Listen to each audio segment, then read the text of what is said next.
S, Indian freedom fights ಗಳ ಬಗ್ಗೆ ನಾವು ಇವತ್ತು ಡಿಸ್ಕಷನ್ ಮಾಡ್ಕೊಂತ ಹೋಗೋಣ. ನಿಮ್ಗೆಲ್ರಿಗೂ ಗೊತ್ತೈತಿ, ಫಸ್ಟ್ ಒನ್ ಏನಪ್ಪಾ ಅಂದ್ರ 1857ರ ದಂಗೆ ಅಂತಂದ್ ಹೇಳ್ತೀವಿ. ಯಾವ್ದಾ? 1857ರ ದಂಗೆ ಎಲ್ರಿಗೂ ಕೇಳಿಸ್ತಾ? ಈ 1857ರ ದಂಗೆ ಏನೈತಲ್ಲ, ಇದು ಆಗ್ಬೇಕಂತಂದ್ ಹೇಳಿದ್ರೆ ನಾನು ನಿಮ್ಗೆ ಆಲ್ರೆಡಿ ಎಕ್ಸ್ಪ್ಲನೇಷನ್ ಕೊಟ್ಟೇನೆ. ಎಷ್ಟೊಂದು ವೈಸ್ರಾಯ್ಗಳು ನಮ್ಮ ಮೇಲೆ ದಬ್ಬಾಳಿಕೆಯನ್ನ ಮಾಡಿರ್ತಾರ, ಕರೆಕ್ಟಾ? ರೂಲ್ಸ್ ಗಳನ್ನ ತಂದಿರ್ತಾರ. ಸೊ ಅದ್ರಲ್ಲಿ ಒಂದ್ ಯಾವ್ದಪ್ಪ ಅಂತಂದ್ರೆ ಸಹಾಯಕ ಸೈನ್ಯ ಪದ್ಧತಿ ಅಂತಂದ್ ಹೇಳ್ತೀವಿ.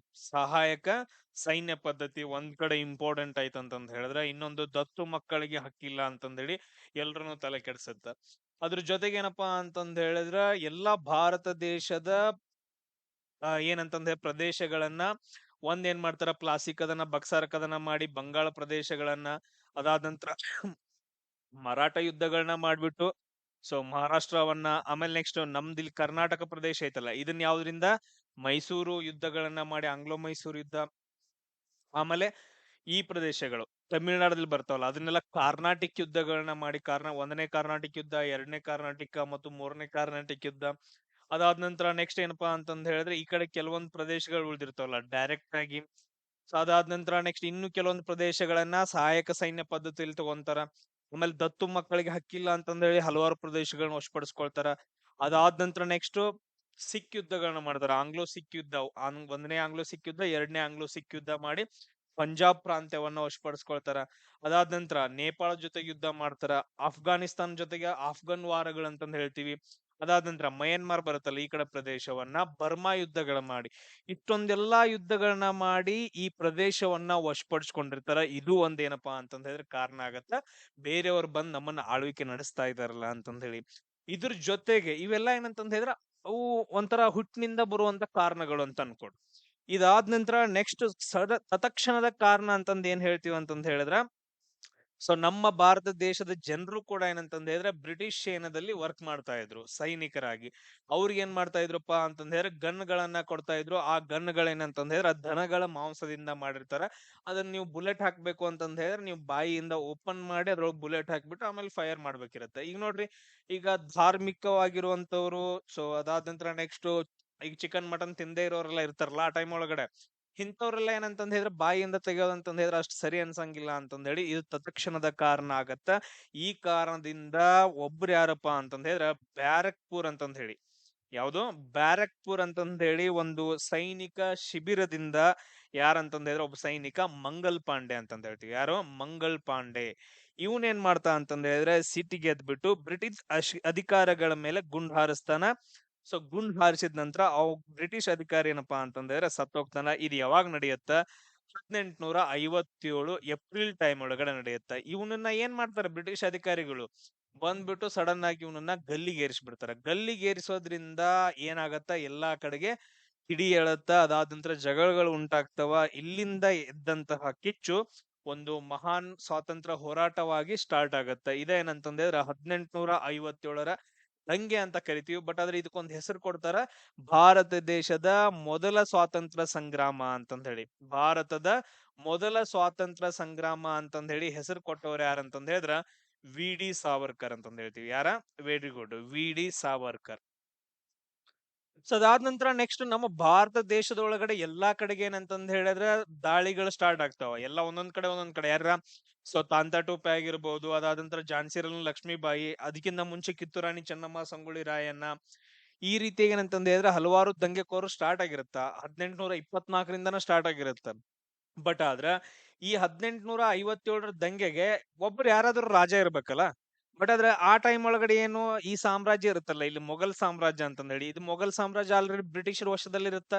ಬ್ರಿಟಿಷರ ವಶದಲ್ಲಿದ್ರು ಕೂಡ ಆ ಮೊಘಲ್ ಸಾಮ್ರಾಜ್ಯದ ಕೊನೆಯ ದೊರೆಯಾದಂತಹ ಯಾರಂತಂದ್ರೆ ಎರಡನೇ ಬಹದ್ದೂರ್ ಶಾ ಜಫರ್, ಎರಡನೇ ಬಹದ್ದೂರ್ ಶಾ ಜಫರ್ ಅಂತಂದ್ ಇರ್ತಾನಲ್ಲ, ಇವನನ್ನ ಏನ್ ಮಾಡ್ತಾರ ಅಂತಂದ್ರೆ ತಾತ್ಕಾಲಿಕವಾಗಿ ಇವ ಏನಪ್ಪಾ ಅಂತಂದ್ರೆ ನಮ್ಮ ಭಾರತ ದೇಶದ ರಾಜ ಅಂತಂದ್ ಹೇಳಿ ಘೋಷಣೆ ಮಾಡಿ, ಇವನ್ ಕೆಳಗಡೆ ಎಲ್ಲಾ ಜನರು ಏನ್ ಮಾಡ್ತಾರ ಅಂತಂದ್ರೆ ಇಡೀ ಭಾರತ ದೇಶದ ತುಂಬೆಲ್ಲ ದಂಗೆ ಹೇಳ್ತಾರ. ಈ ಪಾಯಿಂಟ್ ಎಷ್ಟ್ ಜನರಿಗೆ ಗೊತ್ತೈತಿ ಅಂತ ಗೊತ್ತಿಲ್ಲ. ಆ ದಂಗೆ ಹೇಳ್ಬೇಕಂತಂದ್ ಹೇಳಿದ್ರೆ ಒಬ್ಬ ರಾಜ ಇರ್ಬೇಕಲ್ಲ, ಯಾಕಂತಂದ್ರೆ ಬ್ರಿಟಿಷರ ಜೊತೆ ಯುದ್ಧ ಮಾಡ್ಬೇಕಂತಂದ್ ಹೇಳಿದ್ರೆ. ಸೊ ಮೊಘಲರ ಕೊನೆಯ ದೊರೆಯಾದಂತಹ ಎರಡನೇ ಬಹದ್ದೂರ್ ಶಾ ಜಫರ್ನನ್ನ ಸೊ ತಾತ್ಕಾಲಿಕವಾಗಿ ಇವ ನಮ್ಮ ರಾಜ್ಯ ಅಂತಂದ್ ಹೇಳಿ ನೇಮಕ ಮಾಡಿ, ಆ ದಂಗೆಯಲ್ಲಿ ಏನಪ್ಪಾ ಅಂತಂದ್ರೆ ಎಲ್ಲಾ ಸೈನಿಕರು ಬ್ರಿಟಿಷರ ವಿರುದ್ಧವಾಗಿ ಹೋರಾಟ ನಡೆಸ್ತಾರ. ಅದಾದ ನಂತರ ಅವಾಗ ಅವನನ್ನ ಏನ್ ಕರೀತಾರ ಅಂತಂದ್ ಹೇಳಿದ್ರ, ಇದ್ನು ಒಂದ್ ಟೈಮ್ ಕೇಳಿದಾರ, ಶಹನ್ ಶಾ ಅಂತಂದೇಳಿ, ಶಹನ್ ಶಾ ಹಿಂದೂಸ್ತಾನ್ ಅಂತಂದೇಳಿ, ಅಂದ್ರೆ ಹಿಂದೂಸ್ತಾನದ ರಾಜ ಅಂತಂದೇಳಿ, ಶಹನ್ ಶಾ ಹಿಂದೂಸ್ತಾನ್ ಅಂತಂದೇಳಿ ಅವನಿಗೆ ಒಂದು ಘೋಷಣೆಯನ್ನ ಕೂಗ್ತಾರ. ಇದು ಒಂದೇನಪ್ಪಾ ಅಂದ್ರೆ ಇಂಪಾರ್ಟೆಂಟ್ ಆಗಿರೋ ಒಂದು ಪಾಯಿಂಟ್ ಆಗೈತೆ. ಕ್ಲಿಯರ್? ಹಾ, ಭಾರತದ ರಾಜ ಅಂತಂದ್ರೆ ಒಂದ, ಭಾರತದ ಚಕ್ರವರ್ತಿ ಅಂದ್ರನು ಒಂದ, ಭಾರತದ ಕಿಂಗ್ ಅಂದ್ರನು ಒಂದ, ಹ, ಎಲ್ಲ ಒಂದ, ಬೇರೆ ಬೇರೆ ಅಲ್ಲ. ಎಸ್, ನೆಕ್ಸ್ಟ್ ನೋಡು. ಇಷ್ಟೆಲ್ಲ ಆದ ನಂತರ ನೆಕ್ಸ್ಟ್ ಇದ್ರಲ್ಲಿ ಒಬ್ಬಳು ಬರ್ತಾಳೆ, ಯಾರಂತಂದ್ರೆ ಝಾನ್ಸಿ ರಾಣಿ ಲಕ್ಷ್ಮೀಬಾಯಿ. ಯಾರಿಗ್ ಗೊತ್ತೈತಿ ಇವ್ರ ಬಗ್ಗೆ? ಝಾನ್ಸಿ ರಾಣಿ ಲಕ್ಷ್ಮೀಬಾಯಿ ಬಾಳ ಅಂದ್ರ ಬಾಳ ಇಂಪಾರ್ಟೆಂಟ್ ಆಗ್ತಾಳೆ ಇವಳು. ಇವಳು ಯಾಕಪ್ಪ, ಯಾಕೆ ಇಂಪಾರ್ಟೆಂಟ್ ಆಗ್ತಾರ? ಇವಳು ಅನ್ಬಾರ್ದು, ಆಕ್ಚುಲಿ ಇವ್ರು ಅನ್ಬೇಕು, ರೆಸ್ಪೆಕ್ಟ್ ಕೊಡ್ಬೇಕು. ಎಸ್, ಯಾಕೆ ಇಂಪಾರ್ಟೆಂಟ್ ಆಗ್ತಾರ ಇವ್ರ?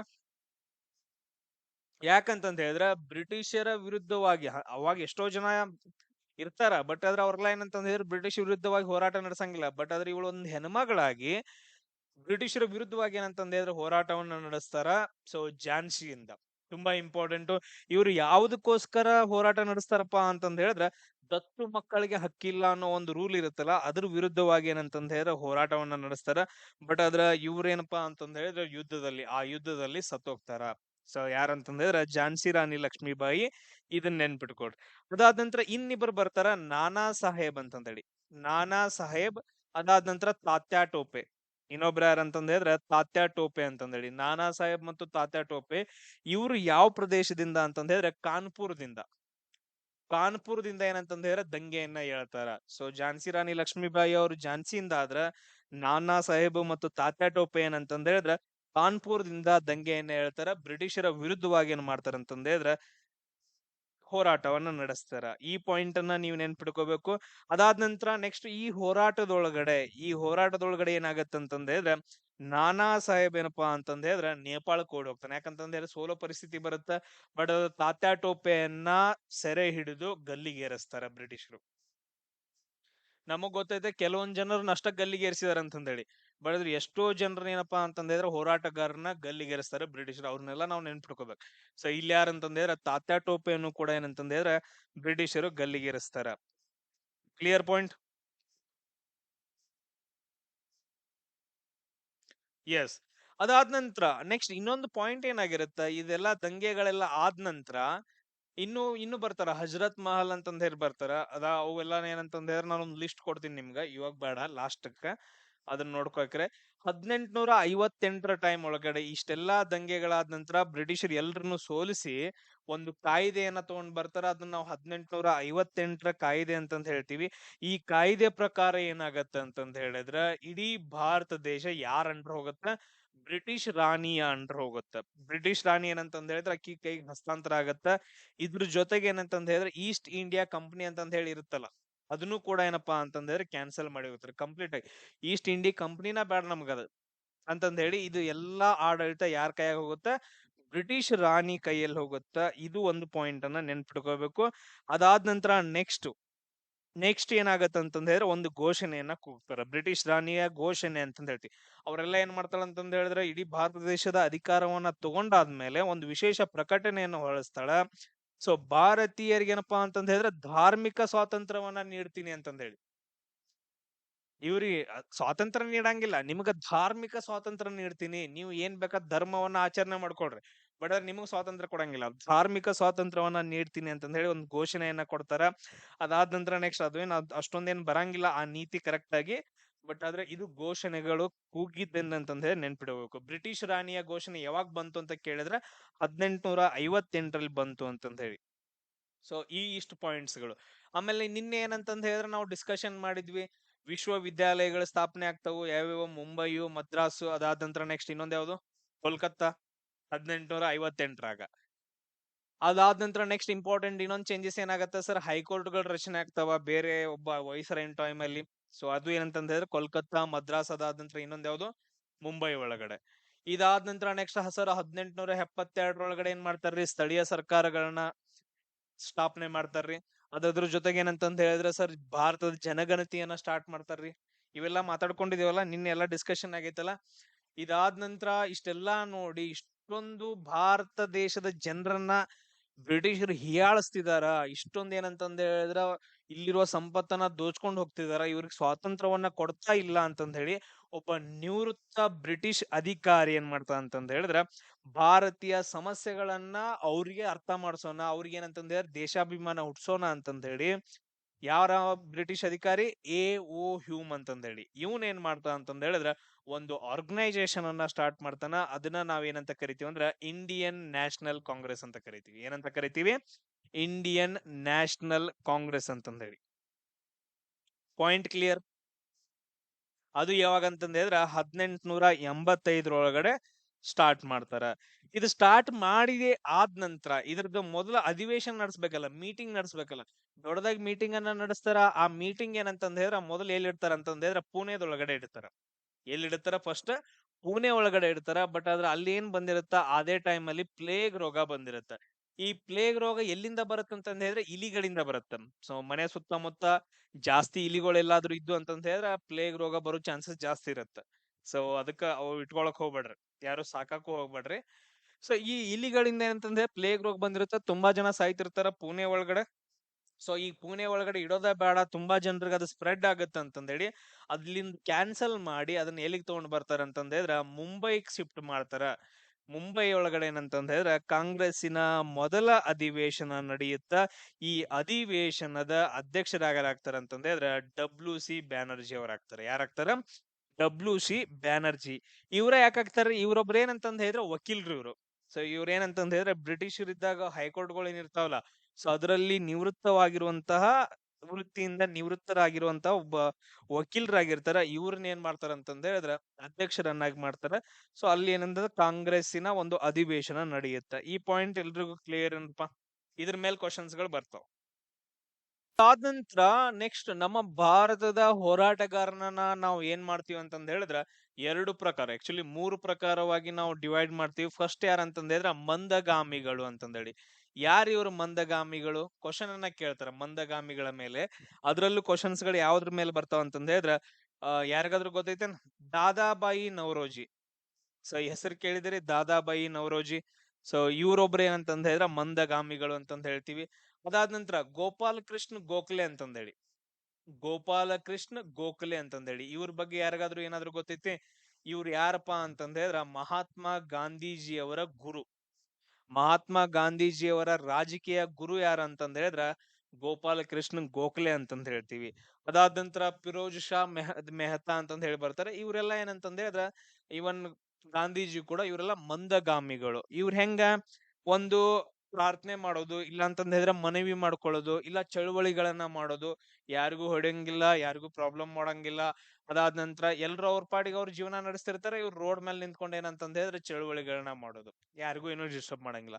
ಸೊ ಈ ತರ ಚಳುವಳಿಯನ್ನ ಮಾಡ್ತಿರ್ತಾರ, ಈ ತರ ಹೋರಾಟವನ್ನ ನಡೆಸ್ತಿರ್ತಾರ. ಅಂತವ್ರು ಯಾರಪ್ಪಾ ಅಂತಂದ್ರೆ ಮಂದಗಾಮಿಗಳು ಅಂತಂದ್ ಹೇಳ್ತೀವಿ. ಅದ್ರಲ್ಲೂ ಕೂಡ ಏನಂತಂದ್ ಹೇಳಿದ್ರೆ ದಾದಾಬಾಯಿ ನವರೋಜಿ ಅವರು ಯಾಕೆ ಇಂಪಾರ್ಟೆಂಟ್ ಅಂತಂದ್ ಹೇಳಿದ್ರೆ ಅವರು ಒಂದು ಬುಕ್ ಅನ್ನ ಬರೀತಾರ, ಒಂದು ಸಿದ್ಧಾಂತವನ್ನ ಮಂಡಿಸ್ತಾರ. ಅದ್ರ ಹೆಸರು ಏನಂತಂದ್ ಹೇಳಿದ್ರೆ poverty and un British rule in India ಅಂತಂದೇಳಿ. Poverty and un British rule in India, ಸಂಪತ್ತಿನ ಸೋರಿಕೆ ಸಿದ್ಧಾಂತ ಅಂತಂದ್ ಹೇಳ್ತೀವಿ. ಯಾವ ರೀತಿಯಾಗಿ ನಮ್ಮನ್ನ ಬಡವರನ್ನಾಗಿ ಮಾಡಿ ನಮ್ಮಲ್ಲಿರುವಂತಹ ಸಂಪತ್ತನ್ನ ಹೆಂಗ್ ದೋಚ್ಕೊಂಡ್ ಹೋದ್ರು ಬ್ರಿಟಿಷರು ಅಂತಂದ್ ಹೇಳಿ ಬರೆದಿರುವಂತ ಒಂದು ಸಿದ್ಧಾಂತ. ಇದನ್ನ ನಾವು ಸಂಪತ್ತಿನ ಸೋರಿಕೆ ಸಿದ್ಧಾಂತ ಅಂತಾನು ಕೂಡ ಕರಿತೀವಿ. Clear point? ಅದಾದ ನಂತರ ಇವ್ರು ಎಲ್ಲಿಂದ ಎಲ್ಲಿವರೆಗೂ ಚಳವಳಿಗಳನ್ನ ಮಾಡ್ತಾರಂದ್ರ ಆಲ್ಮೋಸ್ಟ್ 1885ರಿಂದ ಹಿಡ್ಕೊಂಡು 1905ವರೆಗೂ ಅಂತ ನಾವ್ ಹೇಳ್ತೀವಿ. ಇವ್ರು ನೋಡ್ಬಿಟ್ಟು ಸಾಕಾಗಿ ಕೆಲವು ಜನರದ್ದು ರಗತ್ ಕುದಿತಿರುತ್ತಲ್ಲ, ಇವ್ರದ್ದು ಏನ್ ಮಾಡಕತ್ತಾರೋ, ಹಿಂಗ್ಯಾಕ್ ಮಾಡಕತ್ರ, ನಮ್ಗ ತಲಿ ನುಸಾಗದೈತಿ ಇವ್ರು ನೋಡಿ, ಹಿಂಗಾದ್ರೂ ವರ್ಕೌಟ್ ಆಗಂಗಿಲ್ಲ, ಬ್ರಿಟಿಷರ್ ಕೇಳಂಗಿಲ್ಲ ಅಂತಂದ್ ಹೇಳಿ ಕೆಲವೊಂದು ಜನ ಏನಪ್ಪಾ ಅಂತಂದ್ರೆ ತೀವ್ರವಾಗಿ ಹೋರಾಟ ಮಾಡೋಣ ಅಂತಂದ್ ಹೇಳಿ ಸ್ಟಾರ್ಟ್ ಮಾಡ್ತಾರ. ಅವ್ರ ಯಾರಂತಂದ್ರೆ ತೀವ್ರಗಾಮಿಗಳು ಅಂತಂದ್ ಹೇಳಿ. ಯಾರಪ್ಪಾ ಅಂತಂದ್ರೆ ತೀವ್ರಗಾಮಿಗಳು. ಇದ್ರಲ್ಲಿ ಯಾರು ಬರ್ತಾರ? ಲಾಲಾ ಲಜಪತ್ ರಾಯು, ಅದಾದ ನಂತರ ಬಾಲ್ ಗಂಗಾಧರ್ ತಿಲಕ್, ಅದಾದ ನಂತರ ಬಿಪಿನ್ ಚಂದ್ರಪಾಲ್ ಅಂತಂದೇಳಿ. ಇವ್ರನ್ನ ನಾವು ಲಾಲ್ ಬಾಲ್ ಪಾಲ್ ಅಂತಂದ್ ಹೇಳ್ತೀವಿ. ಇವರ 3 ಜನ ಹೆಡ್ ತೀವ್ರಗಾಮಿಗಳಿಗೆ: ಲಾಲಾ ಲಜಪತ್ ರಾಯ್, ಬಾಲ್ ಗಂಗಾಧರ್ ತಿಲಕ್, ಅದಾದ ನಂತರ ಬಿಪಿನ್ ಚಂದ್ರಪಾಲ್ ಅಂತಂದ್ ಹೇಳಿ. ಇವ್ರೇನಪ್ಪಾ ಅಂತಂದ್ ಹೇಳಿದ್ರೆ ಏನಿಲ್ಲ, ಬ್ರಿಟಿಷ್ ವಸ್ತುಗಳನ್ನ ಬಹಿಷ್ಕಾರ ಮಾಡೋದು, ಯೂಸ್ ಮಾಡಕತ್ರ ಅವ್ನ್ ಸುಟ್ಟು ಹಾಕೋದು. ಅದಾದ ನಂತರ ನೆಕ್ಸ್ಟ್ ಏನಂತಂದ್ ಹೇಳಿದ್ರ ಪೊಲೀಸ್ ಸ್ಟೇಷನ್ಸ್ ಗಳು ಹೋಗಿ ಅಲ್ಲಿ ಎಲ್ಲಾರನ್ನು ಬಡದ್ ಬಡದ ಕಲ್ಲು ಒಗ್ಯೋದ ಇಂಥದ್ದು ಒಂಥರ ಏನಂತಂದ್ ಹೇಳಿದ್ರ ಹಿಂಸಾತ್ಮಕ ಚಟುವಟಿಕೆಗಳನ್ನ ಮಾಡಿ ಬ್ರಿಟಿಷ್ ಅಧಿಕಾರಿಗಳನ್ನ ಹಿಂಸೆ ಕೊಡೋದು. ಕೇಳಲಿಲ್ಲ ಅಂತಂದ್ ಹೇಳಿದ್ರೆ ಅವ್ರನ್ನ ಕಿಡ್ನಾಪ್ ಮಾಡೋದ, ಬಡಿಯೋದ, ಈ ತರ. ಸೊ ಈ ತರ ಏನಂತಂದ್ ಹೇಳಿದ್ರೆ ಹೋರಾಟವನ್ನ ನಡೆಸ್ತಿರ್ತಾರ. ಅವ್ರು ಯಾರಂತಂದ್ ಹೇಳಿದ್ರ ತೀವ್ರಗಾಮಿಗಳು ಅಂತಂದ್ ಹೇಳ್ತೀವಿ. Point clear? ಅದ್ರಲ್ಲೂ ಮೇನ್ ಇಂಪಾರ್ಟೆಂಟ್ ಯಾರಂತಂದ್ ಹೇಳಿದ್ರ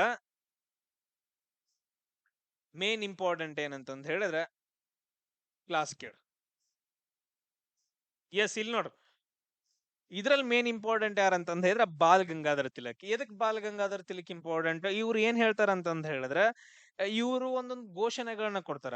ಯಾಕಂತಂದ್ ಹೇಳಿದ್ರೆ ಈಗ ನೋಡಿ, ಕಿಡಿಗೇಡಿತನ ಮಾಡ್ತಂತ, ಈಗ ಒಂದು ಕ್ಲಾಸ್ ಒಳಗಡೆ ಕಿಡಿಗೇಡಿತನ ಮಾಡ್ತಂತಂದ್ ಹೇಳಿದ್ರೆ ಎಲ್ರಿಗೂ ಗೊತ್ತಾಗಿರ್ತೈತಿಲ್ಲ ಅವ್ ಹೆಂಗ್ ಫೇಮಸ್ ಆಗಿರ್ತ ಅಂತಂದ್ ಹೇಳಿದ್ರ ಶಾನ್ಯ ಹುಡುಗು ಅವ್ನ್ ನೋಡಿ ಅಂಜಿಕ್ ಬರ್ತಿರ್ತೈತೆ, ನಾರ್ಮಲ್ ಆಗಿರೋಂಗು ಅಂಜಿಕ್ ಬರ್ತಿರ್ತೈತೆ. ಅದಾದ ನಂತರ ದೊಡ್ಡ ಇರ್ತಾರ, ಫುಲ್ ಓಡಾಡಿರ್ತಾರ, ಅವಂಗೂ ಅಂಜಿಕ್ ಬರ್ತಿರ್ತ. ಆ ಲೆವೆಲ್ಗೆ ಅಂಜಿಕೆ ಇಟ್ಟಿರ್ತಾವ.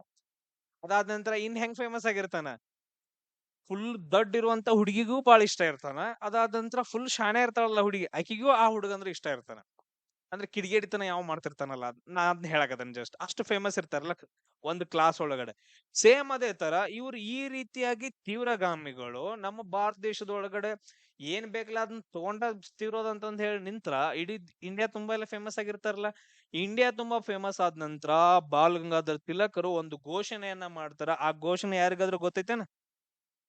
ಸ್ವರಾಜ್ಯ ನನ್ನ ಜನ್ಮ ಸಿದ್ಧ ಹಕ್ಕು ಅಂತಂದೇಳಿ. ಸ್ವರಾಜ್ಯ ನನ್ನ ಜನ್ಮ ಸಿದ್ಧ ಹಕ್ಕು ಅಂತಂದೇಳಿ ಇಡೀ ಎಲ್ರಿಗೂ ಒಂದು ಘೋಷಣೆಯನ್ನ ಕೂಗ್ತಾರ. ಸ್ವರಾಜ್ಯ ಅನ್ನೋದೇನಪ್ಪಾ ಅಂತಂದ್ರೆ ನನ್ನ ಜನ್ಮ ಸಿದ್ಧ ಹಕ್ಕು, ನಾನು ಅದನ್ನ ಪಡೆದು ತಗೊಂತೀನಿ ಅಂತಂದೇಳಿ. ಸೊ ಈ ತರ ಅದಾದ ನಂತರ ಬ್ರಿಟಿಷರಿಗೆ ಸವಾಲನ್ನ ಹಾಕ್ತಾರೆ, ನೀವ್ ಹೆಂಗ್ ನನ್ ತಡಿತೀರಿ ತಡ್ರಿ ಅಂತಂದೇಳಿ. ಇವ್ರನ್ನೆಲ್ಲಾ ಆದ ನಂತರ ತೀವ್ರಗಾಮಿಗಳು ಹೋರಾಟ ನಡೆಸುವಾಗ ಜನರು ಎಲ್ಲಾದ್ರೂ ಗುಂಪಾಗಿ ನಿಲ್ಲಾಕತ್ರ ಅಂತಂದ್ ಹೇಳಿದ್ರ ಬ್ರಿಟಿಷರ್ ಏನ್ ಮಾಡ್ತಾರೆ ಅಂದ್ರೆ ಫೈರಿಂಗ್ ಮಾಡೋದು, ಇಲ್ಲಾಂದ್ರೆ ಲಾಠಿ ಚಾರ್ಜ್ ಮಾಡೋದು, ಇಲ್ಲ ಅಂತಂದ್ ಹೇಳಿದ್ರೆ ಅರೆಸ್ಟ್ ಮಾಡೋದು, ಈ ತರ ಮಾಡ್ತಿದ್ರು. ಬಟ್ ಅದ್ರ ಎಲ್ಲಾ ಭಾರತ ದೇಶದ ಜನರನ್ನ ಕೂಡಿಸ್ಬೇಕು, ಒಂದ್ ಕಡೆ ಹೋರಾಟಕ್ಕೆ ಮನವಿ ಮಾಡ್ಕೊಬೇಕಲ್ಲ, ಅದನ್ನ ಮಾಡ್ಬೇಕಂತಂದ್ ಹೇಳಿ 2 ಉತ್ಸವಗಳನ್ನ ಸ್ಟಾರ್ಟ್ ಮಾಡ್ತಾರ. ಯಾಕೆ ಹೇಳ್ರಿ? ಗಣೇಶ ಉತ್ಸವ ಮತ್ತು ಇನ್ನೊಂದ್ ಯಾವ್ದಪ್ಪಾ ಅಂತಂದ್ ಹೇಳಿದ್ರ ಶಿವಾಜಿ ಉತ್ಸವ ಅಂತಂದ್ ಹೇಳಿ. ಇದನ್ನ 2 ಯಾಕೆ ಸ್ಟಾರ್ಟ್ ಮಾಡ್ತಾನೆ ಯಾರಿಗಾದ್ರೂ ಗೊತ್ತೈತೇನ್? ನಾನು ಆಗ್ಲೇ ಹೇಳಿದ್ನಲ್ಲ, ಬ್ರಿಟಿಷ್ ರಾಣಿ ನಮ್ಗೆ ಏನ್ ಕೊಟ್ಟಿರ್ತಾಳ? ಧಾರ್ಮಿಕ ಸ್ವಾತಂತ್ರ್ಯವನ್ನ ಕೊಟ್ಟಿರ್ತಾಳಲ್ಲ ಆಲ್ರೆಡಿ. ನಾವು ಧರ್ಮದ ಬಗ್ಗೆ ನಾವ್ ಏನ್ ಬೇಕಾದ್ರೂ ಮಾಡ್ಕೋಬಹುದು, ಯಾವ್ ಬೇಕಾದ್ ಜಾತ್ರೆ ಮಾಡ್ಕೋಬಹುದು, ಯಾವ್ ಬೇಕಾದ್ ದೇವ್ರನ್ನ ಪೂಜೆ ಮಾಡ್ಕೋಬಹುದು, ಫೆಸ್ಟಿವಲ್ ಮಾಡ್ಕೋಬಹುದು. ಸೊ ಅದಕ್ಕೆ ಏನಂತಂದ್ ಹೇಳಿದ್ರೆ ಗಣೇಶ್ ಫೆಸ್ಟಿವಲ್ ಸ್ಟಾರ್ಟ್ ಮಾಡ್ತಾನ. ಅದಾದ ನಂತರ ಶಿವಾಜಿ ಫೆಸ್ಟಿವಲ್ ಸ್ಟಾರ್ಟ್ ಮಾಡ್ತಾನೆ. ಯಾರಂತಂದ್ ಹೇಳಿದ್ರ ಬಾಲ್ ಗಂಗಾಧರ್ ತಿಲಕರು. ಅವಾಗ ಏನಾಗತ್ತ, ಅವಾಗ ಎಷ್ಟ್ ಜನ ಕೂಡಿದ್ರು ಕೂಡ ಏನೋ ಪ್ರಾಬ್ಲಮ್ ಇಲ್ಲ. ಅಲ್ಲಿ ಏನಪ್ಪಾ ಅಂತಂದ್ ಹೇಳಿದ್ರೆ ಜನರಿಗೆ ದೇಶಾಭಿಮಾನವನ್ನ ಹೆಚ್ಚಿಸಿ, ಸೊ ಎಲ್ರನ್ನಪ್ಪ ಅಂತಂದ್ರೆ ಮನವೊಲಿಸಿ ಏನ್ ಮಾಡ್ತಾರ ಅಂತಂದ್ ಹೇಳಿದ್ರ ಸ್ವಾತಂತ್ರ್ಯ ಹೋರಾಟಕ್ಕ ಅವ್ರಿಗೆ ಒಂದು ಬೆಂಬಲವನ್ನ ನೀಡೋ ತರ ಮಾಡ್ಕೊಂತಾರ. ಇದೇನಂತಂದ್ರೆ ಬಾಲ್ ಗಂಗಾಧರ್ ತಿಲಕರ ಬಗ್ಗೆ. ಇದ್ರ ಜೊತೆಗೆ ಅವ್ರ ಏನ್ ಮಾಡ್ತಾರ ಅಂತಂದ್ರೆ ಹೋಮ್ ರೂಲ್ ಚಳವಳಿಯನ್ನು ಕೂಡ ಸ್ಟಾರ್ಟ್ ಮಾಡ್ತಾರ. ಹೋಮ್ ರೂಲ್ ಚಳವಳಿ ಅದು ಮುಂದೆ ಬರುತ್ತಾ, ಅದ್ರ ಬಗ್ಗೆ ನಾನು ಡಿಸ್ಕಷನ್ ಮಾಡ್ತೀನಿ. ಇದೇನಂತಂದ್ರೆ ಅವ್ರ ಬಗ್ಗೆ ಮಾಹಿತಿ. ಯಾರಿಗಾದ್ರೂ ಏನಾದ್ರು ಕ್ವಶನ್ಸ್ ಇದಾವ? ಸೊ ಇಷ್ಟೆಲ್ಲ ಆದ ನಂತರ ಇವೆಲ್ಲ ಆಗ್ತಿರತ್ತ. ಇದೇ ಟೈಮ್ ಒಳಗಡೆ ಇದನ್ನ ಯೂಸ್ ಮಾಡ್ಕೊಂಡು ಬ್ರಿಟಿಷರು, ಅದ್ರಲ್ಲೂ ಲಾರ್ಡ್ ಕರ್ಜನ್ ಏನ್ ಮಾಡ್ತಾ ಅಂತಂದ್ರೆ ಹಿಂದೂ ಮುಸ್ಲಿಮರನ್ನ ಒಡೆದು ಹಾಕೋಣ. ಯಾಕಂತಂದ ಹೇಳಿದ್ರೆ ಗಣೇಶ್ ಫೆಸ್ಟಿವಲ್, ಶಿವಾಜಿ ಫೆಸ್ಟಿವಲ್ ಎಲ್ರ ಜೊತೆಗೆ ಆಚರಣೆ ಮಾಡ್ತಿರ್ತಾರೆ, ಇದೆಲ್ಲ ಆಗೋದೇ ಬೇಡ ಅಂತಂದ ಹೇಳಿ ಸೊ ಧರ್ಮದ ಮೇಲೆ ಏನ್ ಮಾಡ್ತಾ ಅಂತಂದ್ರೆ ಹೇಳಿದ್ರೆ 2 ಭಾಗಗಳನ್ನ ಮಾಡ್ತಾನ. ಬಂಗಾಳ ಪ್ರಾಂತ್ಯವನ್ನ ಈ ಕಡೆ ಎಲ್ಲ ಏನಂತಂದ್ರೆ ಮುಸ್ಲಿಂ ಇರ್ರಿ, ಈ ಕಡೆ ಎಲ್ಲ ಹಿಂದೂಗಳಿರ್ರಿ ಅಂತಂದೇಳಿ. ಅದೇ ರೀಸನ್ಗೆ ಏನಂತಂದ ಹೇಳಿದ್ರೆ ಬಾಂಗ್ಲಾದೇಶದಲ್ಲಿ ಜಾಸ್ತಿ ಜನ ಮುಸ್ಲಿಮ್ಸ್ ಇದಾರ. ನೆನ್ಪಿಟ್ಕೊಳ್ರಿ ಎದಕ್ ಹಿಂಗಾಯ್ತು. ಈಗ ಬಾಂಗ್ಲಾದೇಶದಲ್ಲಿ ಮುಸ್ಲಿಮ್ಸ್ ಯಾಕೆ ಜಾಸ್ತಿ ಇದಾರ ಅಂತಂದ ಹೇಳಿದ್ರ ಈ ಬಂಗಾಳ ಪ್ರಾಂತ್ಯವನ್ನ ಒಡೆದ್ಬಿಟ್ಟು ಈ ಕಡೆ ಏನ್ ಮುಸ್ಲಿಮ್ಸ್ ಇರ್ತಾರಲ್ಲ, ಇವಾಗ ಅದು ಬಾಂಗ್ಲಾದೇಶ ಆಗೈತೆ. Clear point? ಸೊ ಇಲ್ಲಿ ಏನ್ ಮಾಡ್ತಾರ ಅಂತಂದ ಹೇಳಿದ್ರೆ ಇದನ್ನ ನಾವು ಬಂಗಾಳದ ವಿಭಜನೆ ಅಂತಂದ ಹೇಳ್ತೀವಿ. ಏನಂತಂದ ಹೇಳ್ತೀವಿ? 1905ರ ಬಂಗಾಳದ ವಿಭಜನೆ ಅಂತಂದ ಹೇಳ್ತೀವಿ. ಈ ವಿಭಜನೆ ಆದ ನಂತರ ಸುಮ್ಮಿರ್ತಾರ ಎಲ್ಲ ಫ್ರೀಡಂ ಫೈಟರ್ಸ್. ಅವಾಗ ಏನ್ ಮಾಡ್ತಾರ ಅಂತಂದ ಹೇಳಿದ್ರ ಒಂದು ಮೂವ್ಮೆಂಟ್ ಅನ್ನ ಸ್ಟಾರ್ಟ್ ಮಾಡ್ತಾರ, ಸ್ವದೇಶಿ ಚಳವಳಿ ಅಂತಂದೇಳಿ. ಏನ್ ಸ್ಟಾರ್ಟ್ ಮಾಡ್ತಾರ? ಸ್ವದೇಶಿ ಚಳವಳಿ. ನಮಗ್ ಬ್ರಿಟಿಷರು ಬೇಡ, ಬ್ರಿಟಿಷರಿಂದ ಬರುವಂತ ವಸ್ತುಗಳು ಬೇಡ, ಸೊ ಏನೂ ಬೇಡ, ಇವನ್ ಬ್ರಿಟಿಷರ್ ಕೊಡುವಂತ ಶಿಕ್ಷಣವೂ ಕೂಡ ಬೇಡ ಅಂತಂದ ಹೇಳಿ ಸೊ ಅದನ್ನ ಬಿಟ್ಬಿಟ್ಟು ಸ್ವದೇಶಿ, ನಮ್ಮ ದೇಶದಿಂದ ಏನ್ ಉತ್ಪಾದನೆ ಆಗುತ್ತಲ್ಲ ಅದನ್ನ ಯೂಸ್ ಮಾಡ್ಕೊಳ್ರಿ ಅಂತಂದ ಹೇಳಿ ಒಂದು ಪ್ರತಿಭಟನೆ ನಡೆಯುತ್ತ. ಇದು 1905ರಲ್ಲಿ ಆಗಿರುವಂತ ಸಿನಾರಿಯೋ. ಅದ್ರ ಜೊತೆಗೆ ಅದೇ ಟೈಮ್ ಅಲ್ಲಿ ಎಲ್ರು ಒಂದಾಗ್ಬೇಕು ಅಂತಂದೇಳಿ ಒಬ್ರು ಏನ್ ಮಾಡ್ತಾರ ಅಂತಂದ್ರೆ ಒಂದೇ ಮಾತರಂ ಅಂತಂದೇಳಿ ಒಂದು ಸಾಂಗ್ ಅನ್ನ ಬರೀತಾರ. ಒಂದೇ ಮಾತರಂ ಅಂತಂದೇಳಿ ಯಾರು ಬರೀತಾರ? ಬಂಕಿಂ ಚಂದ್ರ ಚಟರ್ಜಿ ಅಂತಂದ್ ಹೇಳ್ತೀವಿ. ಯಾರಪ್ಪ ಅಂತಂದ್ರೆ ಬಂಕಿಂ ಚಂದ್ರ ಚಟರ್ಜಿ ಅವರು. ಅದು ಯಾವ ಕಾದಂಬರಿ ಒಳಗಡೆ ಬರುತ್ತಂತಂದ್ರೆ ಆನಂದ ಮಠ ಅನ್ನೋ ಒಂದು ಕಾದಂಬರಿಯಲ್ಲಿ ಬರುತ್ತ. ಇದೇನಾಗತ್ತ ಅಂತಂದ್ರೆ ಸ್ವದೇಶಿ ಚಳುವಳಿಯ ಹೋರಾಟದ ಮಂತ್ರ ಆಗತ್ತ.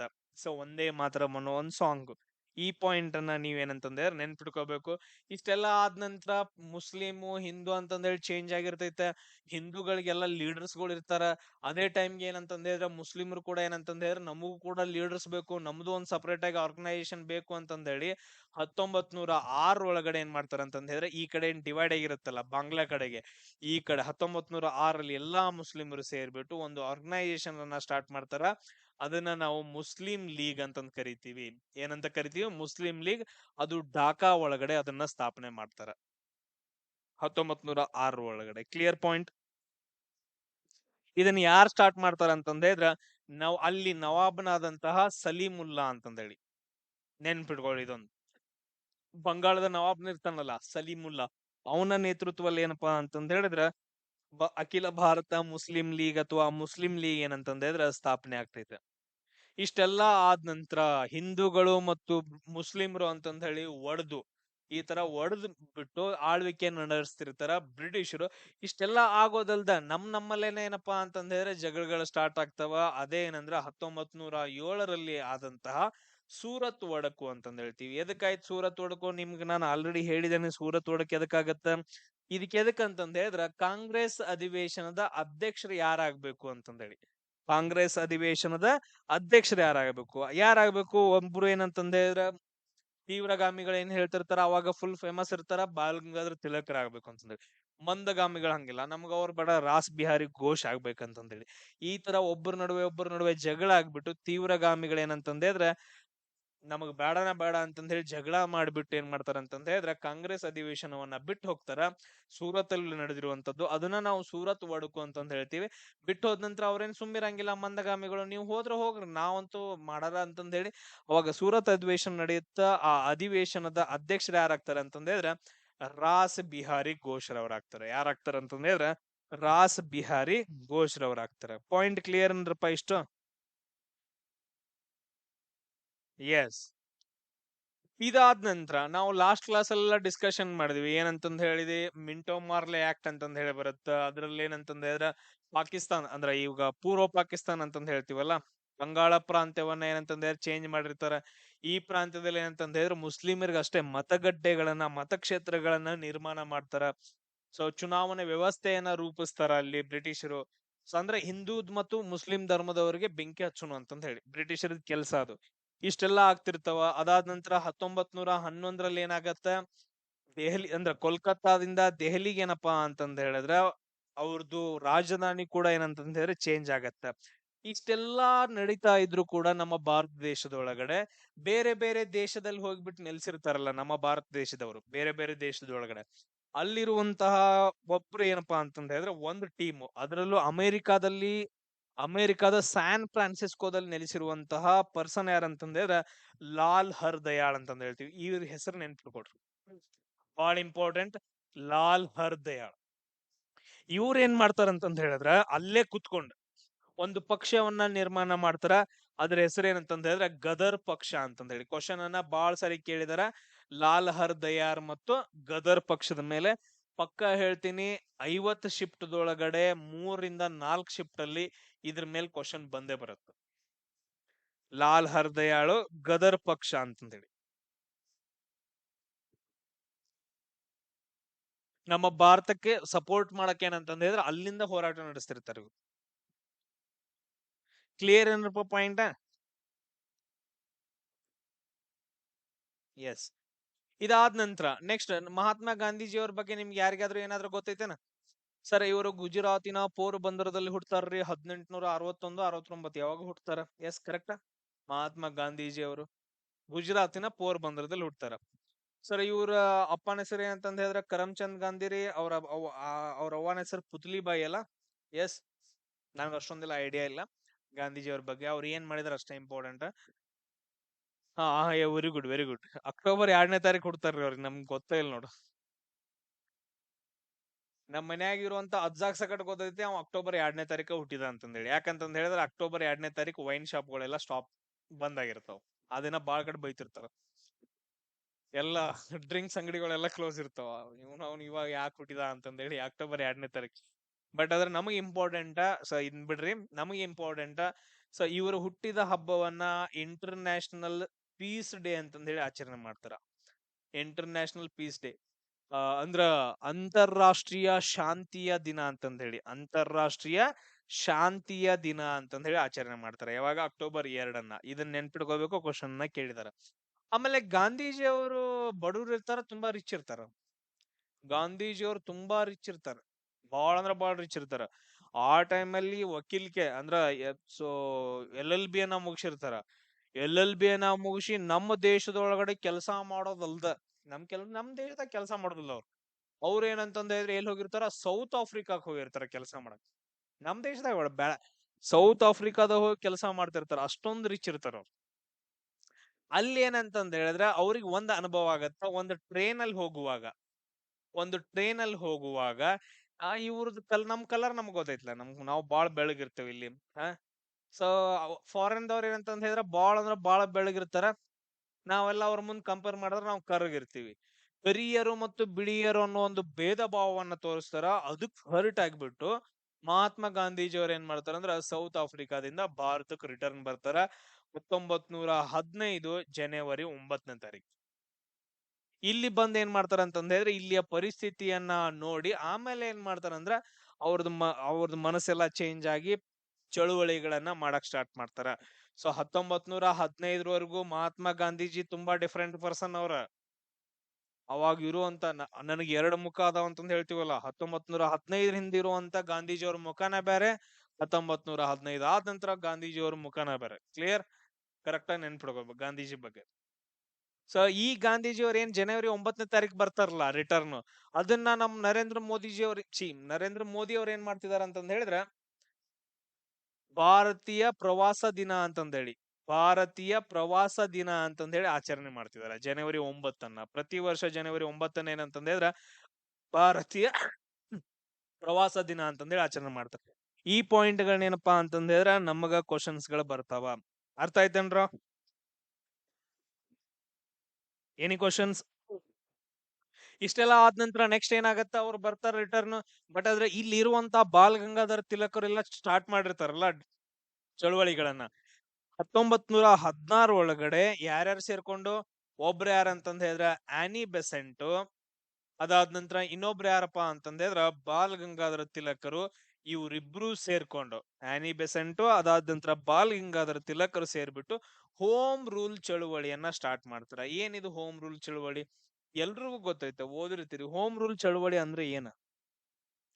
ಹೋಮ್ ಅಂದ್ರೆ ಏನ? ನಮ್ ಮನಿದು. ರೂಲ್ ಅಂತಂದ್ ಹೇಳಿದ್ರೆ ಏನ? ರೂಲ್ಸ್ಗಳು, ನಾವು ನಿಯಮಗಳು ಅಂತಂದ್ ಹೇಳ್ತೀವಲ್ಲ.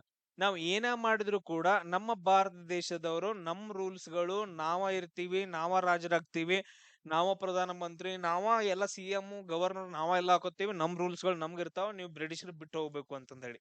ನೀವ್ ಯಾರು ನಮ್ಮನ್ನ ಆಡಳಿತ ನಡ್ಸೋದ್ ಬೇಡ, ನಮ್ಮದ್ ನಾವು ಆಡಳಿತ ನಡ್ಸ್ಕೋತೀವಿ ಅಂತಂದ್ ಹೇಳಿ ಇಂತ ಒಂದು ಚಳುವಳಿಯನ್ನ ಮಾಡ್ತಾರ. ಅದೇನಂತಂದ್ ಹೇಳಿದ್ರೆ ಹೋಮ್ ರೂಲ್ ಚಳುವಳಿ ಅಂತಂದ್ ಹೇಳ್ತೀವಿ. 1916 ಒಳಗಡೆ ಆನಿ ಬೆಸೆಂಟ್ ಅದರ ಜೊತೆಗೆ ಬಾಲ್ ಗಂಗಾಧರ ತಿಲಕರು ಇವರಿಬ್ರು ಸೇರಿ ಇಡೀ ಭಾರತದಾದ್ಯಂತ ಈ ಚಳವಳಿಯನ್ನ ಸ್ಟಾರ್ಟ್ ಮಾಡ್ತಾರ. ಕ್ಲಿಯರ್?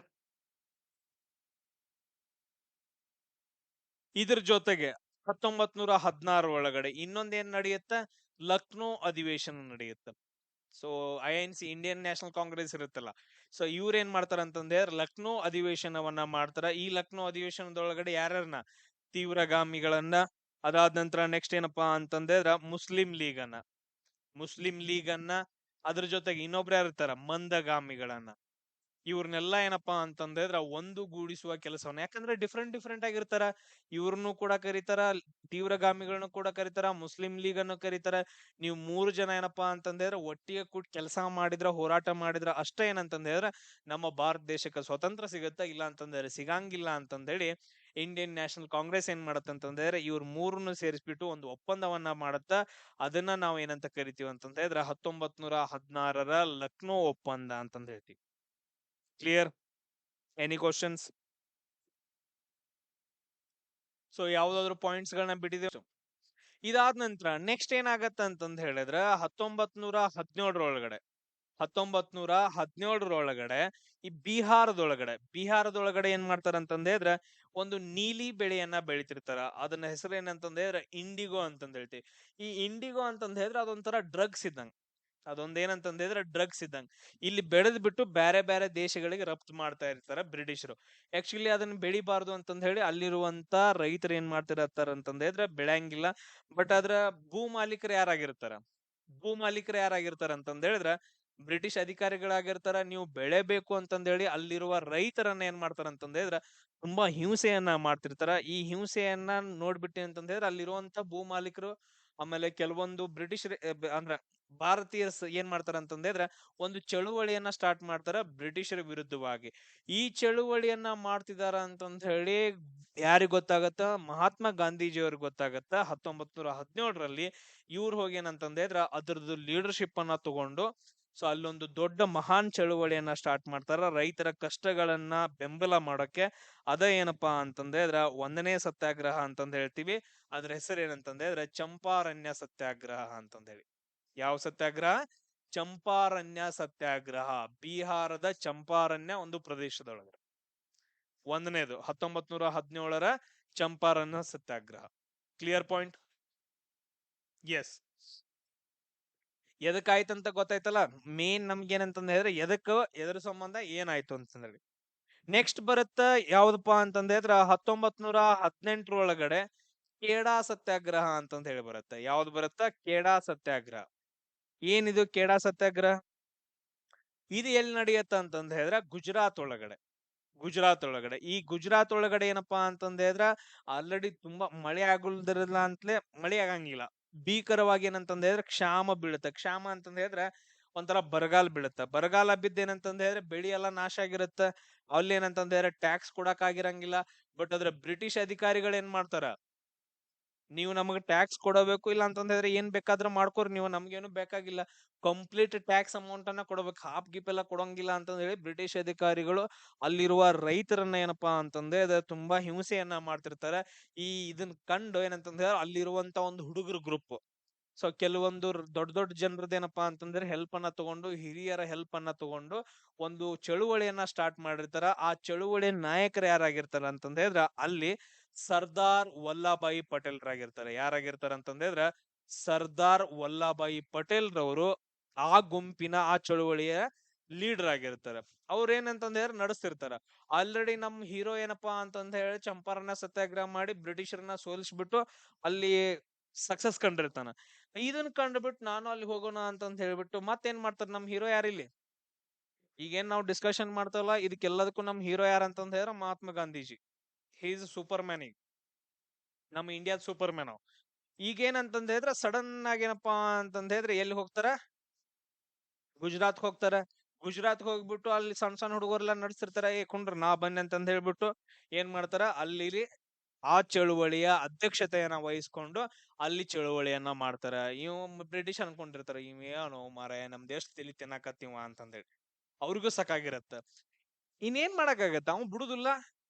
ನಮಗ್ ಏನಂತಂದ ಹೇಳಿದ್ರೆ ಅವ್ನ್ ಉಳ್ಯಾಕ್ ಬಿಡುದಿಲ್ಲ ಅಷ್ಟೇ. ಈಗ ನಾವೆಲ್ಲ ಅಂತಂದ್ರೆ ಅವ್ನ್ ಸಪೋರ್ಟ್ ಮಾಡ್ಲಿಲ್ಲ ಅಂತಂದ ಹೇಳಿದ್ರೆ ಅವ್ನ್ ಉಪವಾಸ ಸತ್ಯಾಗ್ರಹ ಮಾಡ್ತಾನ, ಸಾಯಕ್ ನಿಲ್ತಾನ. ಅವ ಎಲ್ಲಾದ್ರೂ ಸಾಯಕ್ ನಿತ್ತ ಅಂತಂದ ಹೇಳಿದ್ರೆ ಭಾರತೀಯ ಜನರೆಲ್ಲ ದಂಗೆ ಹೇಳ್ತಾರ. ಇಡೀ ಭಾರತದಿಂದ ದಂಗೆ ಹೇಳುತ್ತ. ಈಗ ನಾವು ಇಲ್ಲಿದಷ್ಟ ನಾವೇನಂತಂದ ಹೇಳಿದ್ರೆ ಒಂದು ಉತ್ತರ ಕೊಟ್ಟು ಅಂತಂದ ಹೇಳಿದ್ರೆ ಇಡೀ ಭಾರತ ದೇಶ ಸೈಲೆಂಟ್ ಆಗಿರತ್ತ ಅಂತಂದೇಳಿ ಬ್ರಿಟಿಷರಿಗೆ ಅಂಜಿಕೆ ಅದ. ಸೊ ಎಲ್ಲಾ ಕಡೆ ಸೈಲೆಂಟ್ ಆಗಿರುತ್ತೆ. ಇಲ್ಲಿ ಅಷ್ಟೇ ಏನಂತಂದ ಹೇಳಿದ್ರೆ ಇವಂಗ ಆನ್ಸರ್ ಕೊಟ್ಬಿಡ್ನು ಅಂತಂದ ಹೇಳ್ಬಿಟ್ಟು ಸೊ ಆ ಸತ್ಯಾಗ್ರಹದೇನಪ್ಪಾ ಅಂತ ರಿಸಲ್ಟ್ ಬರುತ್ತೆ. ನೀವೇನ್ ಟ್ಯಾಕ್ಸ್ ಕಟ್ಟಕ್ ಹೋಗ್ಬೇಡ್ರಿ ಅಂತಂದ ಹೇಳಿ.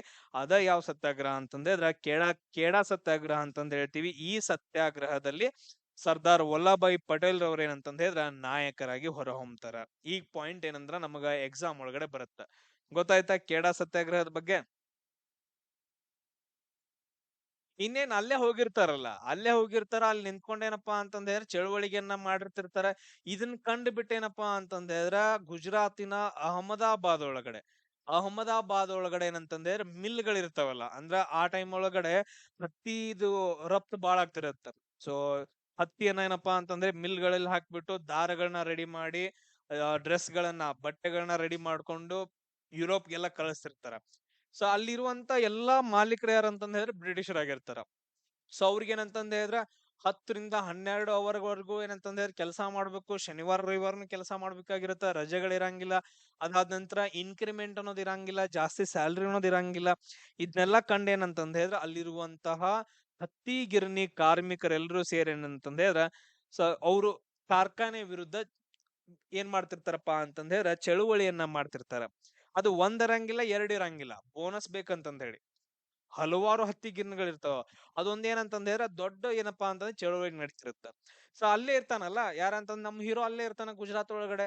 ಅವ ಏನ್ ಮಾಡ್ತಾನ ಅಂತಂದ ಹೇಳಿದ್ರೆ ಕೇಡಾದಿಂದ ಡೈರೆಕ್ಟ್ ಆಗಿ ಅಹಮದಾಬಾದ್ಕ್ ಹೋಗ್ತಾರ. ಅಹಮದಾಬಾದ್ಕ್ ಹೋಗಿ ನಾದ್ಯಾನ್ ಇರೋ ಅಂತಂದ್ ಹೇಳ್ಬಿಟ್ಟು ಮತ್ತ ಅಲ್ಲಿ ಹೋಗಿ ಲೀಡರ್ಶಿಪ್ ಅನ್ನ ವಹಿಸ್ಕೊಂತಾರ ಆ ಸತ್ಯಾಗ್ರಹದ್ದು. ಅದನ್ನ ನಾವ್ ಏನಂತ ಕರಿತೀವಿ ಅಂತಂದ ಹೇಳಿದ್ರೆ ಅಹಮದಾಬಾದ್ ಮಿಲ್ ಸತ್ಯಾಗ್ರಹ ಅಂತಂದ ಹೇಳ್ತೀವಿ. ಇದನ್ ಕೇಳಿದ ನಂತರ ಈಗ ಬ್ರಿಟಿಷರ್ ಏನ್ ಮಾಡಿರ್ತಾರ, ಅಲ್ಲಿವರೆಗೂ ಕಾರ್ಮಿಕರು ಹೋರಾಟ ನಡೆಸ್ತಿರ್ತಾರೆ, ಏನೋ ಪ್ರಾಬ್ಲಮ್ ಇರಂಗಿಲ್ಲ. ಬಟ್ ಅದ ಸಡನ್ ಆಗಿ ಅಲ್ಲಿ ಹೀರೋ ಬಂದ್ಬಿಟ್ಟಲ್ಲ, ಸೂಪರ್ ಹೀರೋ ಬಂದ್ಬಿಟ್ಟ, ಮಹಾತ್ಮ ಗಾಂಧೀಜಿ ಬಂದ್ಬಿಟ್ಟ ಅಂತಂದ್ ಹೇಳ್ಬಿಟ್ಟು ಅವ್ರಿಗೆ ಮತ್ತೆ ಟೆನ್ಷನ್, ಮತ್ ಬಂದ ಮರ ಅಂತಂದ್ ಹೇಳಿ ಇವ್ರೇನ್ ಮಾಡ್ತಾರ, ನೆಕ್ಸ್ಟ್ ಬ್ಯಾರೆ ಚಾಯ್ಸ್ ಇಲ್ಲ. ಬ್ರಿಟಿಷರ್ ಏನ್ ಮಾಡ್ಬೇಕಂತಂದ್ರೆ ಅವ್ರ ಅಧಿಕಾರಿಗಳನ್ನ ಕಳಿಸ್ಬಿಟ್ಟು, ನೋಡಪ್ಪ ಕಾಕ, ನೀ ಇದನ್ನ ಇಲ್ಲಿಗೆ ನಿಲ್ಲಿಸ್ಬಿಡು. ನಾವ್ ಅವ್ರಿಗೆ ಏನಂತಂದ್ ಹೇಳಿದ್ರೆ ಬೋನಸ್ ಕೊಡ್ತೇವು, ಶನಿವಾರ ರವಿವಾರ ರಜಾನು ಕೊಡ್ತೇವು, 10 ರಿಂದ 12 ತಾಸು ಬೇಡ 9 ತಾಸು ಕೆಲಸ ಮಾಡ್ಲಿ ಅಂತಂದ್ ಹೇಳಿ ಎಲ್ಲದಕ್ಕೂ ಒಪ್ಕೊಂತಾರ. ಇದ್ರಲ್ಲೂ ಕೂಡ ಏನಂತಂದ್ರೆ ನಮ್ ಹೀರೋಗ್ ಸಕ್ಸಸ್ ಸಿಗುತ್ತ, ಜನರಿಗೆಲ್ಲ ಒಳ್ಳೇದಾಗತ್ತೆ. ಅದ್ ಯಾವ ಸತ್ಯಾಗ್ರಹ ಅಂತಂದ ಹೇಳಿದ್ರ 1918ರ ಮಿಲ್ ಸತ್ಯಾಗ್ರಹ ಅಂತಂದ ಹೇಳ್ತೀವಿ. ಇಷ್ಟೊಂದೆಲ್ಲ ಆದ ನಂತರ ಮಹಾತ್ಮ ಗಾಂಧೀಜಿಯವರು ಇಷ್ಟೊಂದು ಚಳುವಳಿಗಳನ್ನ ನಡೆಸ್ತಿರ್ತಾರ, ಸಕ್ಸಸ್ ಆಗ್ತಿರ್ತಾರ ಅಂತಂದ ಹೇಳಿ ಎಲ್ಲಾ ಕಡೆ ಏನಪ್ಪಾ ಅಂತಂದ್ರೆ ದಂಗೆಗಳು ಹೇಳ್ತಾವ. ಈ ದಂಗೆಗಳನ್ನ ನಾವು ಕಂಟ್ರೋಲ್ ಮಾಡಕ್ ಆಗಂಗಿಲ್ಲ ಅಂತಂದ ಹೇಳಿ ಅವಾಗಿರುವಂತ ಜೇಮ್ಸ್ ಬರ್ಡ್ ಇರ್ತಾನಲ್ಲ, ಅವನೇನಂತಂದ್ರೆ ತುಂಬಾ ಜಾಣ ಇರ್ತಾನ, ತುಂಬಾ ಶಾನೆ ಇರ್ತಾನ. ಒಂದು ಕಾಯ್ದೆಯನ್ನ ಜಾರಿಗೆ ತಗೊಂಡು ಬರ್ತಾನ. ಅದೇನಂತಂದ ಹೇಳಿದ್ರೆ ರೌಲತ್ ಕಾಯ್ದೆ ಅಂತಂದ ಹೇಳ್ತೀವಿ. 1919 ಏನಿದ್ರ ರೌಲತ್ ಕಾಯ್ದೆ? ಸೊ ಭಾರತೀಯರಲ್ಲಿ ಯಾರಾದ್ರೂ ಕ್ರಾಂತಿಕಾರಿ ಚಟುವಟಿಕೆಗಳನ್ನ ಯಾರಾದ್ರೂ ನಡೆಸ್ತಾ ಇದ್ರು ಅಂತಂದ ಹೇಳಿದ್ರ, ಅಥವಾ ಯಾರಾದ್ರೂ ಏನಂತಂದ್ ಹೇಳಿದ್ರೆ ಬ್ರಿಟಿಷರ ವಿರುದ್ಧವಾಗಿ ಹೋರಾಟ ನಡೆಸ್ತಾ ಇದ್ರು ಅಂತಂದ್ ಹೇಳಿದ್ರ ಅವ್ರನ್ನ ಡೈರೆಕ್ಟ್ ಆಗಿ ಏನಪ್ಪಾ ಅಂತಂದ್ ಹೇಳಿದ್ರೆ ಅರೆಸ್ಟ್ ಮಾಡೋದು. ಏನು ಹೇಳಂಗಿಲ್ಲ, ಎದಕ್ ಅರೆಸ್ಟ್ ಮಾಡತ್ತೀವಂತ ಏನು ಹೇಳಂಗಿಲ್ಲ, ಡೈರೆಕ್ಟ್ ಆಗಿ ಅರೆಸ್ಟ್ ಮಾಡೋದು. ಒಂದ್ಸರಿ ಅರೆಸ್ಟ್ ಮಾಡಿತಂತಂದ್ ಹೇಳಿದ್ರೆ 2 ವರ್ಷದವರೆಗೂ ಅವ್ರು ಹೊರಗೆ ಬರಂಗಿಲ್ಲ. ಅಂತ ಒಂದು ರೂಲ್ಸ್ ಅನ್ನ ತಗೊಂಡ್ ಬರ್ತಾರ. ಅದ ಕಾಯ್ದೆ ಏನಪ್ಪಾ ಅಂತಂದ್ರೆ ರೌಲತ್ ಕಾಯ್ದೆ ಅಂತಂದ್ ಹೇಳ್ತೀವಿ. ಸೊ ಇದನ್ನ ಏನಪ್ಪಾ ಅಂತಂದ್ರೆ ಇದೊಂಥರ ಬ್ಲಾಕ್ ಮಾರ್ಕ್ ಅಂತಂದ್ರೆ ಬ್ಲಾಕ್ ಆಕ್ಟ್ ಅಂತ ಕೂಡ ಕರೀತಾರೆ ಇದನ್ನ. ಇದನ್ನ ಇನ್ನೊಂದ್ ಏನ್ ಕರೀತಾರ ಅಂತಂದ್ರೆ ನಮ್ಮ ಇಂಡಿಯಾದೊಳಗಡೆ ಬ್ಲಾಕ್ ಆಕ್ಟ್ ಅಂತಂದ್ ಹೇಳಿ, ಕಪ್ಪು ಕಾಯ್ದೆ ಅಂತ ಕೂಡ ಕರೀತಾರೆ. ಯಾಕಂತಂದ ಹೇಳಿದ್ರೆ ನೀನ್ ಇವಾಗ ಬ್ರಿಟಿಷರ್ ವಿರುದ್ಧ ಹೋರಾಟ ಮಾಡಿದ ಅಂತಂದ್ ಹೇಳಿದ್ರೆ ನಿನ್ನ ಅವ್ರು ಅರೆಸ್ಟ್ ಮಾಡ್ತಾರ ಅಂತಂದ್ ಹೇಳಿದ್ರೆ ಇನ್ನೇನ್ ಉಳಿತಲ್ಲಿ, ಹೋರಾಟನೇ ಇರಂಗಿಲ್ಲಲ್ಲ, ಚಳವಳಿ ಅನ್ನೋದೇ ಇರಂಗಿಲ್ಲಲ್ಲ. ಸೊ ಈ ತರ ಏನಂತಂದ ಹೇಳಿದ್ರೆ ಪಾಯಿಂಟ್ ಆಗತ್ತ. ಸೊ ಇದನ್ನೇನಪ್ಪಾ ಅಂತಂದ್ರೆ ರೌಲತ್ ಕಾಯ್ದೆ ಅಂತಂದ್ ಹೇಳ್ತೀವಿ. 1919 ಎಲ್ರಿಗೂ ಕ್ಲಿಯರ್ ಏನ್ರಪ್ಪ? Yes, very good. ಇದಾದ ನಂತರ ಈ ರೌಲತ್ ಕಾಯ್ದೆ ಬಂದ ನಂತರ ಎಲ್ರನ್ನೂ ಅರೆಸ್ಟ್ ಮಾಡ್ತಿರ್ತಾರ. ಅರೆಸ್ಟ್ ಮಾಡಿದ ನಂತರ ಸೊ ಒಂದು ಪ್ರದೇಶದೊಳಗಡೆ, ಅದು ಎಲ್ಲಂತಂದ್ರೆ ಪಂಜಾಬಿನ ಅಮೃತ್ಸರ್ ಒಳಗಡೆ, ಪಂಜಾಬಿನ ಅಮೃತ್ಸರದ ಜಲಿಯನ್ ವಾಲಾಬಾಗ್ ಅನ್ನೋ ಒಂದು ಪ್ರದೇಶದೊಳಗಡೆ, ಅಂದ್ರೆ ಒಂದು ಒಂದು ಕೋಟೆ ತರ ಇರುತ್ತೆ. ಅಲ್ಲಿ ಏನ್ ಮಾಡ್ತಿರ್ತಾರ ಅಂತಂದ ಹೇಳಿದ್ರೆ ಪಂಜಾಬ್ದ ಎಲ್ಲಾ ಜನ ಸೇರ್ಬಿಟ್ಟು ಬೈಸಾಖಿ ಹಬ್ಬವನ್ನ ಆಚರಣೆ ಮಾಡ್ದಂಗೂ ಆಯ್ತು. ಅದಾದ ನಂತರ ನೆಕ್ಸ್ಟ್ ಏನಂತಂದ್ ಹೇಳಿದ್ರೆ ಹೋರಾಟ ಮಾಡ್ದಂಗೂ ಆಯ್ತು ಅಂತಂದ್ ಹೇಳಿ ಎಲ್ಲಾ ಜನರಲ್ಲಿ ಸೇರಿರ್ತಾರ. ಅವಾಗ ಏನಂತಂದ್ ಹೇಳಿದ್ರೆ ಅದು ಜನರಲ್ ಡಯರ್ ಗೊತ್ತಾಗತ್ತೆ. ಅವ್ರ ಏನಂತಂದ್ ಹೇಳಿದ್ರೆ ಹಬ್ಬ ಮಾಡಕ್ ಏನಪ್ಪಾ ಅಂತ ಫೆಸ್ಟಿವಲ್ ಮಾಡಕ್ ಅಧಿಕಾರ ಇರುತ್ತೆ ನಮಗ್, ಯಾರು ಏನು ಕೇಳಂಗಿಲ್ಲ, ಧಾರ್ಮಿಕ ಸ್ವತಂತ್ರ ಅಂತ ಹೇಳಿರ್ತೇವಲ್ಲ. ಸೊ ಬೈಸಾಖಿ ಹಬ್ಬವನ್ನ ಆಚರಣೆ ಮಾಡಕತ್ತಿಲ್ಲ, ಇವರು ಬ್ರಿಟಿಷರ ವಿರುದ್ಧವಾಗಿ ಹೋರಾಟ ಮಾಡತಾರ ಅಂತಂದ್ ಹೇಳಿ ಜನರಲ್ ಡಯರ್ ಗೊತ್ತಾದ ನಂತರ ಈ ಜನರಲ್ ಡಯರ್ ಮಗ ಏನ್ ಮಾಡ್ತಾ ಅಂತಂದ್ ಹೇಳಿದ್ರ ಸೊ ಎಲ್ಲಾ ಅವನ ಸೈನಿಕರನ್ನ ಕಳಿಸ್ತಾನ. ಸೊ ವಿತ್ ಬಂದೂಕ ಎಲ್ಲಾರನು ಶೂಟ್ ಮಾಡಿ ಕೊಂದ್ ಹೋಗಿರಿ ಅಂತಂದ ಹೇಳಿ. ಸೊ ಬಂದ ನಂತರ ಎಲ್ರನ್ನು ಶೂಟ್ ಮಾಡಿ ಕೊಂದಾಕ್ತಾರ ಜಲಿಯನ್ ವಾಲಾಬಾಗ್ದಲ್ಲಿ. ಅದನ್ನ ನಾವ್ ಏನಂತ ಕರಿತೀವಿ ಅಂದ್ರೆ ಜಲಿಯನ್ ವಾಲಾಬಾಗ್ ಹತ್ಯಾಕಾಂಡ ಅಂತಂದ ಹೇಳ್ತೀವಿ. 1919 ಏಪ್ರಿಲ್ 13ನೇ ತಾರೀಕು ನಡೆಯುತ್ತಿದ್ದು. ಏನ್ ನಡೆಯುತ್ತ? ಒಂದು ದೊಡ್ಡ ಹತ್ಯಾಕಾಂಡ ನಡೆಯುತ್ತ.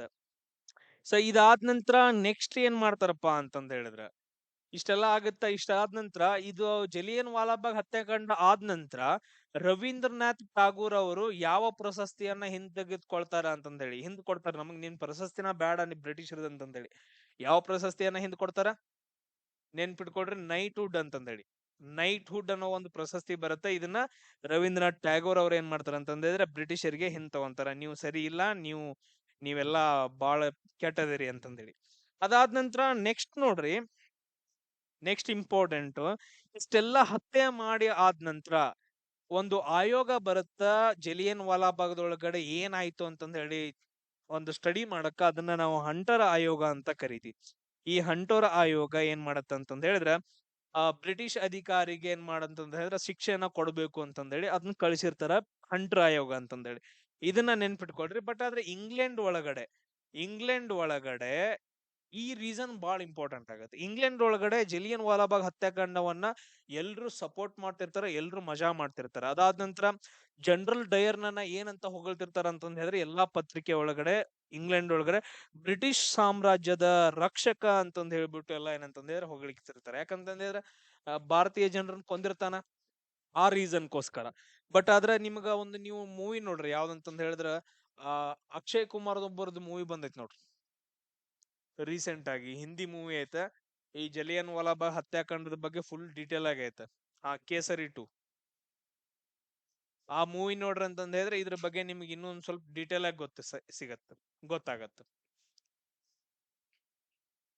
ಅದಾದ ನಂತರ ಇನ್ನೊಂದ್ ಐತಲ್ಲ, ಇವ್ರು ಯಾರಪ್ಪ ಅಂತಂದ್ ಹೇಳಿದ್ರೆ ಜನರಲ್ ಡಯರ್ನ ಹೋಗಿ ಕೊಂದ್ ಬರ್ತಾನಲ್ಲ. ಜನರಲ್ ಡಯರ್ ಯಾರಪ್ಪ ಅಂತಂದ್ ಹೇಳಿದ್ರ ವಿಕಿ ಕೌಶಲ್ ಒಂದ್ ಮೂವಿ. ಸೊ ಇಲ್ಲಿಂದ ಇಂಗ್ಲೆಂಡ್ ಹೋಗ್ಬಿಟ್ಟೇನಂತಂದ್ ಹೇಳಿದ್ರೆ ಬ್ರಿಟಿಷ್ ಅಧಿಕಾರಿಯನ್ನ ಕೊಂದ್ ಬರ್ತಾನ. ಅವನ ಯಾರು ಅಂದ್ರೆ ಜನರಲ್ ಡಯರ್. ಜಲಿಯನ್ ವಾಲಾಬಾಗ್ ಹತ್ಯಾಕಾಂಡಕ್ಕೆ ಅವ ರೀಸನ್ ಆಗಿರ್ತಾನ. ಅದು ಉಧಮ್ ಸಿಂಗ್ ಏನೋ ಸಮಥಿಂಗ್ ಏನೋ ಒಂದ್ ಮೂವಿ ನೇಮ್ ಬರತ್ ನೋಡ್ರಿ. ಹಾ, ಎಸ್, ಆ ಮೂವಿ ನೋಡ್ರಿ. ನಿಮ್ಗೆ ಏನಂತಂದ್ ಹೇಳಿದ್ರೆ ತುಂಬಾ ಬಾಳ್ ಚಂದ ಐತಿ. ನಾನ್ ನೋಡ್ಯಾನ ಅದನ್ನ. ತುಂಬಾ ಪಾಯಿಂಟ್ಸ್ ಗಳು ಸಿಗ್ತಾವ ಅದ್ರೊಳಗಡೆ. ನಿಮ್ಗ ಎಲ್ಲಾ ಹೆಸರುಗಳನ್ನ ತಗೊಂಡಿದಾರ, ಯಾರ್ಯಾರು ಬರ್ತಾರ ಅಂತಂದೇಳಿ. ಆಮೇಲೆ ಇನ್ನೂ ಡೀಟೇಲ್ ಆಗಿ ನಿಮಗ್ ಗೊತ್ತಾಗ್ಬೇಕು ಅಂತಂದ್ ಹೇಳಿದ್ರೆ, ರೀಸೆಂಟ್ ಆಗಿ ಏನಪ್ಪಾ ಅಂತಂದ್ ಹೇಳಿದ್ರೆ ಒಂದ್ ಸಿರೀಸ್ ಬಂದೈತಿ ಗಾಂಧೀಜಿ ಬಗ್ಗೆ. ಗಾಂಧೀಜಿ ಅದಾದ ನಂತರ ಅನ್ಟೋಲ್ಡ್ ಸ್ಟೋರಿ ಸಮಥಿಂಗ್ ಏನೋ ಒಂದು ಹಿಂಗ್ ಹಿಂದಿ ಒಳಗಡೆ ಒಂದಷ್ಟು ಬಂದೈತ್ ನೋಡ್ರಿ. ಬಾಳ್ ಚಂದ ಐತ. ನಮ್ ದೇಶದೊಳಗಡೆ ಏನೇನ್ ಚಳವಳಿಗಳಾದ್ವು, ಏನೇನ್ ಆಯ್ತು ಅಂತಂದ್ ಹೇಳಿ ಎಲ್ಲಾನು ನಿಮ್ಗೆ ಡೀಟೇಲ್ ಆಗಿ ಗೊತ್ತಾಗತ್ತ. ಕ್ಲಿಯರ್? ಎಸ್, ಇಷ್ಟೆಲ್ಲ ಆದ ನಂತರ 1919 ಎಲ್ಲಾ ಭಾರತದಲ್ಲಂತೂ ಫುಲ್ ಸಿಟ್ಟು ಬಂದಿರ್ತಾರ. ಇವ್ರನ್ನೆಲ್ಲಾ ಸಮಾಧಾನ ಮಾಡ್ಬೇಕಲ್ಲ. ಸಮಾಧಾನ ಮಾಡ್ಬೇಕು ಅಂತಂದ್ ಹೇಳಿ ಒಂದು ಕಾಯ್ದೆಯನ್ನ ತಗೊಂಡ್ ಬರ್ತಾರ. 1919 ಕಾಯ್ದೆ ಅಂತಂದ್ ಹೇಳ್ತೀವಿ. ಅದೇನಪ್ಪಾ ಅಂತಂದ್ ಹೇಳಿದ್ರೆ ಮಾಂಟೆಗೋ ಚೇಮ್ಸ್ಫರ್ಡ್ ಕಾಯ್ದೆ ಅಂತಂದ್ ಹೇಳ್ತೀವಿ. ಏನಂತಂದ್ ಹೇಳ್ತೀವಿ ಅದನ್ನ? ಮಾಂಟೆಗೋ ಚೇಮ್ಸ್ಫರ್ಡ್ ಕಾಯ್ದೆ ಅಂತಂದ್ ಹೇಳಿ. ಸೊ ಇದ್ರ ಬಗ್ಗೆ ಏನ್ ಮಾಡೋಣ ಅಂತಂದ್ ಹೇಳಿದ್ರೆ ನಾವು ನೆಕ್ಸ್ಟ್ ಡಿಸ್ಕಷನ್ ಮಾಡೋಣ.